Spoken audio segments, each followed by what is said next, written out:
Hi everyone! Right now, I'm installing Carobotor gauge on this FJ Cruiser. This is a full digital gauge.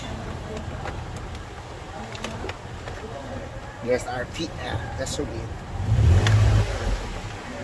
You can choose the modes you want.